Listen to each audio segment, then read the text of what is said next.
The EU's efforts to end its reliance on Russian gas are simply not enough. That's the warning from the International Energy Agency, which says the bloc is set to have insufficient gas supplies to see it through the winter if Russia turns off the taps. The message came from the IEA just as Russia's Gazprom reportedly sent a letter to European importers declaring force majeure on deliveries down the Nord Stream 1 pipeline to Germany. The state gas producer said that extraordinary circumstances meant the resumption of flows was beyond its control. Germany's government says it's now considering whether to extend the life of its 3 remaining nuclear power plants to alleviate the looming crisis. Meanwhile, the EU has just signed an agreement with Azerbaijan on Monday to double its gas imports to Europe in the coming years.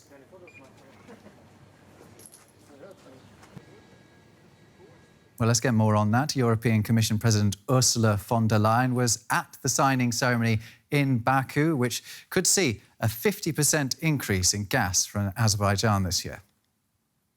I want to emphasize 3 points from our Memorandum of Understanding.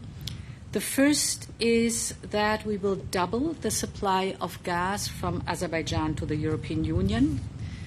Indeed, with this MOU, we commit to the expansion of the southern gas corridor. This is already a very important supply route for the European Union, delivering currently more than 8 billion cubic meters of gas per year. And we will expand its capacity to 20 billion cubic meters in a few years.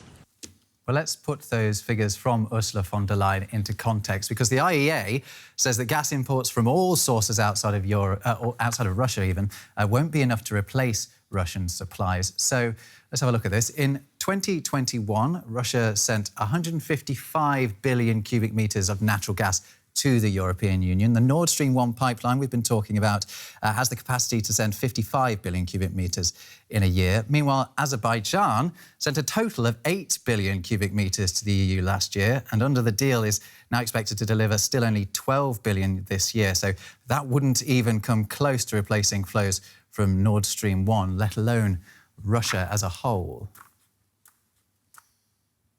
So let's discuss this further with our Russia specialist, Aaron Tilton. Thanks a lot for joining me in the studio to talk about this. So we've had this letter from Gazprom to Russian importers calling force majeure, saying it can't guarantee that deliveries will restart down Nord Stream 1. How likely is it looking that they won't?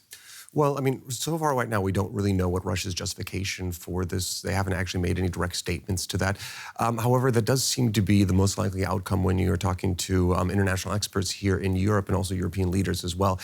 They've long had the supposition that this is an attempt by the Kremlin to put pressure on the EU and more specifically on Germany, especially as we're moving towards the colder months. You have to remember, Germany is dependent for around 50% of its gas imports on the Russian Federation, and Russia is really looking to kind of cause this support for the Ukraine in the current conflict to dwindle. And it seems like this is, I mean, as one economist we spoke to yesterday put it, the first opening salvo in a gas war. So it does really seem like experts are expecting Russia to keep the taps to closed when it comes to this pipeline. Is this the opening salvo in a broader gas war? How likely is it looking that the IEA's fear that Europe's going to have to do without Russian gas this year is actually going to come to fruition in the winter? Well, I think that really kind of depends upon what happens in the next weeks and months. You have to remember, gas is still coming from the Russian Federation to the European Union. This is just one pipeline. It is an incredibly important pipeline for Germany, but I do think this is kind of them, just kind of sending a little, test balloon or a canary in the coal mine, trying to see exactly where this is going to go. They want to see what this is going to do to gas prices, and they want to see how the public and also European politicians, and specifically German politicians, react to this move. And of course, we're already starting to feel the pinch here. I mean, gas contracts here in Berlin have already tripled and quadrupled in the last couple of weeks. And as we're moving towards winter, when things get colder and gas becomes more important, you're definitely going to see those prices start to increase. And I think the Kremlin is going to be watching the noises coming out of Berlin and coming out of Paris in the coming months to see if this is actually a tool that they can use to exert pressure on the European Union moving forward. So, I mean, it's anyone's guess if they're actually going to go for a full and complete stop. It's really going to determine how European industry and politicians react in the next coming weeks. OK. Aaron Tilton, thanks for keeping us up to date on that. Thank you.